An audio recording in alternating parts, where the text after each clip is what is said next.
చాలా మందికి fast food లాగా ఇన్స్టెంట్ కాఫీ లాగా ప్రతిదీ వెంటనే కావాలి. అలాగే డబ్బు కూడా వెంటనే రావాలనుకుంటారు.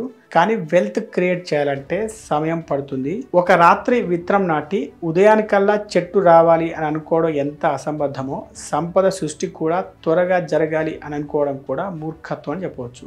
డబ్బు సంపాదనకు మీరు పెట్టుబడులు పెట్టాలి, అవి మీకు రిటర్న్స్ ఇవ్వాలి.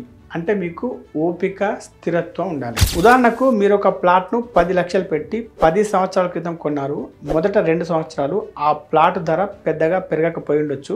కానీ ఇప్పుడు 10 సంవత్సరాల తర్వాత అది 3 రెట్లు లేదా 4 రెట్లు అయి ఉంటుంది. అలాగే 5 సంవత్సరాల క్రితం నేను కన్సల్టెంట్గా ఉండి స్టార్ట్ చేసిన కొత్త కంపెనీలు ఇప్పుడు బ్రేక్ ఈవెన్ దాటి లాభాల్లోకి వచ్చాయి. అంతెందుకు 5-6 సంవత్సరాలుగా మీరు జియో సిమ్ చూస్తున్నారు కదా, కానీ అంతకు ముందే 5 సంవత్సరాలు రిలయన్స్ ఎంతో ఓపిక ఎఫర్ట్స్ పెట్టడం వల్లనే సక్సెస్ఫుల్ గా జియోను స్టార్ట్ చేయగలిగింది. ఇప్పుడు మంచి ప్రాఫిట్స్ సాధిస్తూ ఉంది.